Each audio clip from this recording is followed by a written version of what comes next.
everybody, welcome back to my channel, Diamonds and Sparkles. My name is Lena and today I bring to you a post review. As you might already be able to tell, the post review that I bring to you is of Harry Potter and the Sorcerer's Stone, or Philosopher's Stone, however you want to call it.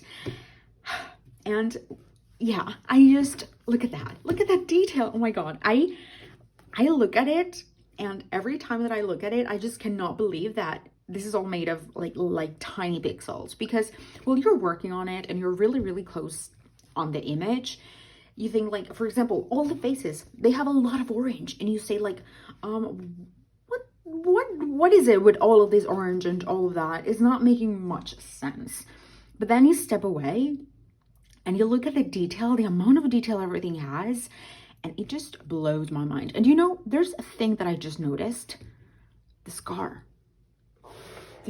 I hadn't noticed it. Oh my god. Okay, we're going to bring my little notebook where I keep track of the paintings that I finish. It's very small. I don't, I'm not very much into it because I just started to do it. But let's go over a few details of this painting. Harry Potter and the Sorcerer's Stone. This is a licensed work, of course, from Diamond Art Club. I started it on December 28th, 2023. This was another of the WIBs that I carried over from 2023 into 2024. This particular image is in squares, and I think it's needed because of the size of this and the sheer amount of detail that it requires. So that is perfectly fine, in my opinion. I'm not an expert, of course. This image is 70 centimeters by 99 centimeters. Now, I know the size might be kind of scary, but don't let the size scare you or deter you from working on this canvas, because one thing that I did when I started to work on this, I was working on another piece, but I was kind of taking my time with that piece, and I said, okay, what is a way where I can start working on this piece to make it feel less overwhelming because of the size? And let me tell you something. I don't know if you can already tell, probably not, because not the entire image fits in the camera, and that is completely understandable. But let me move this. Oops, it fell. My notebook fell. And if you look at this image, all of this surrounding space is pure and exclusive color blocking, like all of it, all the way down, and it's like a good centimeter, like a good 10 centimeters. So one thing that I actually did, and I'm gonna do right now as well, just let me find the measuring tape, that I don't know where I left it. I don't know where I leave it ever. Okay, looking for the measuring tape took longer than I expected, but it's fine.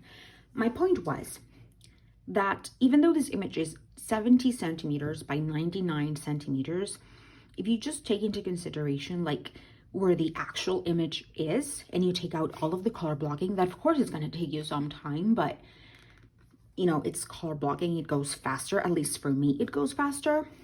You are left with an image that, instead of being like 70 centimeters across, is around 51 centimeters. And of course you have the areas where there's more color to the sides, but it's not that much of an area. And again, it's sort of color blocking of different colors. So you're left with 50 centimeters by, let's try to make a way to measure this. And the top I'm measuring it roughly because it's not a straight line, but to the bottom is about 79 centimeters. So that takes you 20 centimeters off the sides and another 20 centimeters from up and down. So you're left with a very different size, like 50 by 79, which is much more reasonable. And even though it's squares, it gets a little bit less overwhelming. That was actually one of the reasons why I decided to get this image. get this diamond painting in particular, because my previous big canvas of like squares was cat bookshelf, which is 70 by 87 centimeters, and that felt really overwhelming. But when I started to analyze if I really wanted this image as a diamond painting, I kind of took into consideration the aspect of the sheer volume that takes up the entire frame, the black frame of this, and yeah, it was less daunting. So that's why I went with it. And I was right. It was so much less overwhelming that I love it. I love it. I love it. I love it. I just love it. Okay, let's go back to my little journal. That's all about the size. Now, I started this, as I said, on the 22nd of January, but this was the second painting where I timed myself from beginning to end. I was timing myself every time that I worked on it, and it took me a total of 66 hours and 36 minutes.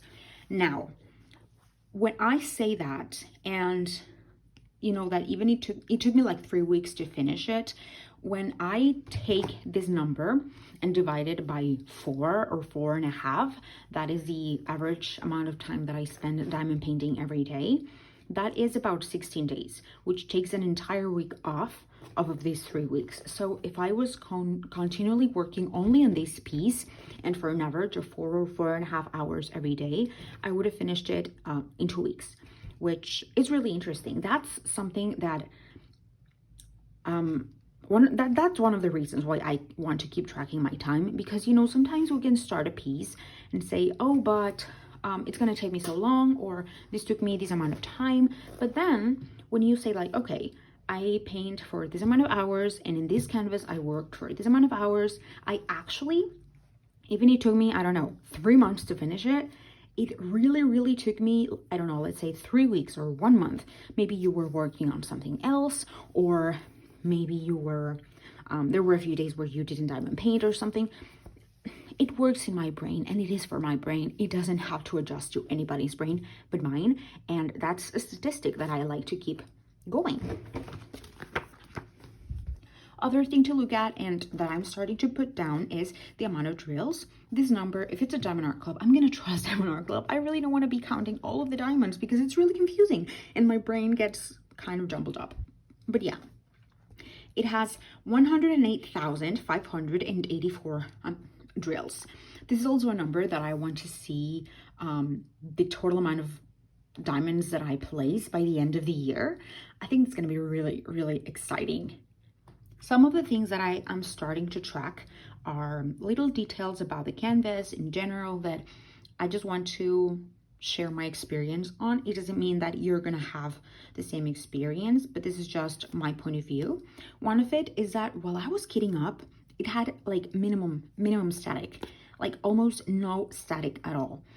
The first I put all the drills in little plastic bags, but then I put them on jars, and once they were in the jars, actually it started to get like a lot of static. All the drills were just talking to the walls of the container. Let me see if I can show that to you. Okay, so this is a great example of this. This is one of the colors that you know were used pretty much all over the canvas. But if you see this, I am turning the little container down, and all of this is sticking to the bottle, to the container, and I don't want to keep down because this is going to be so annoying.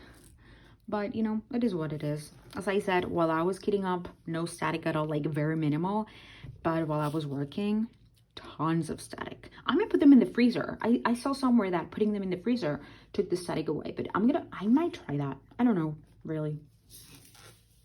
Other thing that I stumbled across was that some of the drills that had like a clear, not a clear, like a lighter color, like some whites and some like beige colors, looked stained in a way. They were like little dots, like just small dots of like a darker color, like a brown color, but others were like half of the drill was one color, half of the drill was the regular color. I don't really know how to explain it. I'm gonna go through my trash drills to see if I can show it to you. Again, it was not many drills, but it was just something that caught my attention that I had never encountered in previous kits that I worked on. And again, it's not that I worked on many. This was only my 8 total finish like in my life that I've done, and my number 3 for 2024. And it was just something interesting, I guess. And the last thing, this is, I don't know if this is because this has a mix of like very, very old drills, like ones with 9 facets. Not many, but some of those. And the way that I was placing them, maybe I was turning the canvas one way and the other too much, you know, to fit on my table. I don't know if it was a me thing or if it was like a real canvas and drill thing, but if you, maybe you're not going to be able to see it in the image, but I found that there's a lot of gapping and a lot of places where I tried to make the drills align, but I just couldn't. And it bothered me really a little bit because I'm not very picky. I'm not very finicky with those type of things, but it was something that caught my attention. And it's something that I can definitely see more so in the places where there's a lot of color blocking. I think mainly because when you have like many colors in a place and you know the colors change, and since it gives it a lot of detail, maybe you don't see so much of the gapping, but I can definitely see it in the places where there's a lot of color blocking. And again, I am not experienced enough in diamond painting to know if it's a me thing or if it's a canvas and drill thing or a mix of both. But even though it was not my favorite thing while I was working on the canvas, you know, once you take a step back and you look at the entire image, it's something that you do not even notice. So it's not really something that bothered me a lot. It was just something new that I encountered in this particular piece. Now, overall, this entire piece, I really recommend it if you're a Harry Potter fan, because it was a joy to work on. It was at the beginning very overwhelming, not knowing if I was gonna find it difficult to work on, but you know, all the color blocking the sides make it really approachable and way less daunting. At least for me it was. If I were to, you know, tell someone, you know, if you want to get it or not, I would definitely go with just get it. You're gonna enjoy it. It does, I realized that it had quite a bit of confetti. Even when at the beginning I thought it was not going to be a big deal, it did have a lot of confetti, but again, it was something that didn't really bother me. I really enjoyed it. One thing that I did notice with this canvas, like a thing that I realized that I already knew, but this made me realize it even more, is that I love how ABs look. I don't like placing them. I need to find a way, and I'm starting to make some tweaks and things into how I can make the placing of AB drills more enjoyable and less of a hassle. But I'm getting there. I mean, they look amazing. Look at that. Oh my god. They look just stunning. But they're not my favorite drill to place, to be honest. I prefer the regular drills to place. I just I just didn't like the hassle, you know.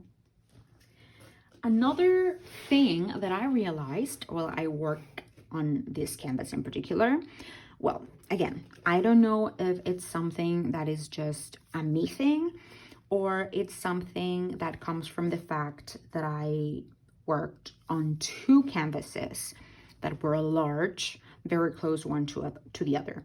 And that thing is, I don't like browns. I just don't enjoy diamond painting with many brown colors. And even though the image looks very orange, I had in my storage system a whole row of browns, like browns in the hair, browns in the clothes, browns here in the hue of the light, browns on the pedestals of lanterns, browns everywhere. And again, I don't know and also not only browns, but browns that are kind of orangey in color. And I don't mean these oranges that are close here, but more on the outside of that browny orangey type of color. I don't know, I really dreaded every time that I had to work with those colors. For me, I think one of the most enjoyable parts was the entire blue part and the letters over here. But I don't like working with browns. And again, I don't know if this is a me thing or the fact that this piece was very large and the previous large piece that I worked on was, again, very, very large as well. Had a lot of brown orangey colors, and maybe it's been just too long for me to work on, you know, a lot of those colors. So I don't know if that is because of that, or if I genuinely, you know, brownish orangey colors are not my favorite. But even encountering with those, even though, you know, there were dread for me to work from time to time, it didn't took out, I mean, it took like 2% out of the entire enjoyment of this piece. So it was not that big of a deal, but I don't want to work with browns and orangey browns in a while. And I am really glad that the next canvases that I'm going to be working on, my license ones and my budget ones, they're not heavy on the browns. So I'm going to steer away for them for a bit at least. Okay, there is one detail that I would have liked for Diamond Art Club to do. I don't know if it was possible with the licensing and all that stuff. I really have no idea of how that works. But one of the things that I would have liked is, I know that Daniel Radcliffe, the actor, has blue eyes and that he couldn't use the green contacts. I know that. I am a huge, like big fan of Harry Potter for my entire life. And I know all of those details. But, you know, since this is an image, maybe you could have made his eyes green. I mean, they look great in blue because it's fine, but I would have liked if his eyes were blue. And now that I think about it, I could have changed the color. I have leftover drills of other canvas that are green, but I don't know. It's something that I didn't think about until very, very later. And I mean, I was thinking about that while I worked on this piece, but I didn't really think about until really right now that I could have changed the eyes. I don't know. I'm just not really into enhancing or changing details. I did it once with another canvas, with one of the canvases that I made last year, but it didn't really occur to me in this one. Interesting. But you know, it's a minor detail, and one detail that you could change quite easily if you wanted to. That is basically my second and last complaint, I guess, air quotes. Okay, and the last thing about it is, this is the amount of trash drills that I found on my particular canvas. Most of them are, you know, like, let me look for, like, most of them are like this ones, and I don't know if you can see it. Ooh, but can you see the little speck there that has a tiny thing coming up from one of the sides? Most of them were like this, and I found one of the ones that I was telling you that looks like stained. I'm not sure. Ooh, it flew away. And I'm not sure if you're gonna be able to see it. The camera is gonna catch it. Oh, I don't think so, but basically in the very center, even though the drill is blue, it looks like greenish yellowish. I don't think you're going to be able to see that, but that was there were not many drills like that. It was just something that I had never encountered, and considering the amount of drills that this kit has, it's not that much trash. It's a very decent amount of trash, to be honest, and I have literally no complaints about it. Okay, so if maybe you had this canvas in mind, especially now that the rest of the posters or the rest of the movies are coming out, if you were still wondering if it was something for you or not, I hope that this video and the details I went over kind of help you decide or form yourself more of a complete idea whether you would want or not to get this kit or the following kits. I don't know. If the question that comes down to, at least for me, is would I buy it knowing all of these things? And my answer, my personal and particular answer, would be yes, I would, without a doubt. It was a joy to work on. Not many trash drills, as I told you.